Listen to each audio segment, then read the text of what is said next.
राहुल गांधी ने आज कोटा महारैली में देश के एजुकेशन सिस्टम की जो धज्जियां उड़ाई है और नीट पेपर लीक और अन्य पेपर लीक से परेशान छात्रों और उनके पेरेंट्स से जो संवाद किया है, लिख कर दे सकता हूं इस देश का कितना ही बड़ा 56 इंची नेता क्यों ना हो, वो ऐसा कर ही नहीं सकता। राहुल गांधी ने देश के एजुकेशन सिस्टम को बच्चों का सिलेक्शन सिस्टम नहीं बल्कि बच्चों का रिजेक्शन सिस्टम कहा, जो स्टूडेंट्स के लिए काफी हार्मफुल, स्ट्रेसफुल, अनफेयर और ब्रूटल है। राहुल गांधी ने कहा कि देश का एजुकेशन सिस्टम बच्चों के सपनों की रेस्पेक्ट नहीं करता बल्कि उन्हें ऑप्शन देता है। जबकि इस देश के 5 बड़े परीक्षा में जब आपके बच्चे बैठते हैं, जिसके लिए इस देश का हर परिवार मेहनत करता है, दुख उठाता है, लोन लेता है और जो पैसा सरकारी खजाने में जमा करता है, उससे इस देश की उन 5 परीक्षाओं से इस देश की 5 से ज्यादा मिनिस्ट्री चलती है। और केवल नीट की तैयारी करने वाले छात्र और उनके पेरेंट्स ही लगभग 1,32,000 करोड़ रुपए खर्च करते हैं, जबकि भारत सरकार का शिक्षा बजट ही 1,04,000 करोड़ का है। उसके बाद भी आपके स्टूडेंट्स बच्चों को क्या मिलता है? Rejection, depression, paper leak, suicide या फिर कोई दूसरा ऑप्शन। राहुल गांधी ने कहा कि देश का एजुकेशन सिस्टम इस कदर खराब हो चुका है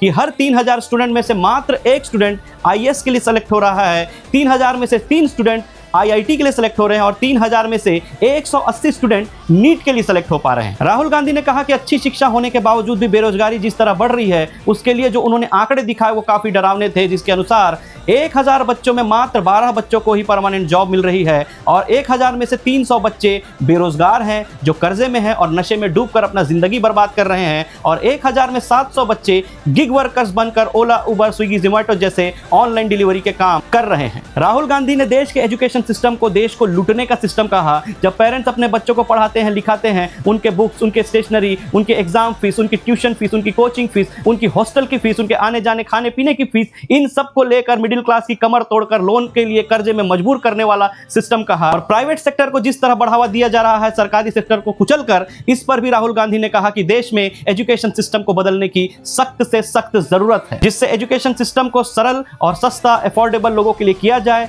लोन मुक्त किया जाए, पेरेंट्स पर और बच्चों पर स्ट्रेस और दबाव ना पड़े। ऐसा एजुकेशन स्थापित करने के लिए उन्होंने आपसे राय मांगी है। राहुल गांधी ने इस रैली को पॉलिटिकल रैली कहने से इनकार कर दिया, इसीलिए उन्होंने इस रैली में किसी नेता, किसी पार्टी, किसी मंत्री, किसी संतरी का जिक्र भी नहीं किया। आप इसे पॉलिटिकल रैली कह सकते हैं, लेकिन मेरे हिसाब से यहां पर जिन मुद्दों पर पेरेंट्स और स्टूडेंट से चर्चा हुई, वो इस देश के सबसे जरूरी और गंभीर मुद्दे हैं, जिन पर पॉलिटिक्स होना चाहिए। और देश के महंगे, लचर और अनफेयर एजुकेशन सिस्टम को सुधारने के लिए राहुल गांधी ने पेरेंट्स और बच्चों से सुझाव मांगा है, जिसके लिए उन्होंने एक कैंपेन की शुरुआत की है। आप इस QR कोड को स्कैन करके अपने सुझाव उनसे साझा कर सकते हैं और हमारे इस वीडियो से आपकी क्या प्रतिक्रिया है उसे आप कमेंट में हमें लिखकर बता सकते हैं और हमारे चैनल को फॉलो और सब्सक्राइब करके देश को बचाने की इस मुहिम में आप हमारा साथ दे सकते हैं।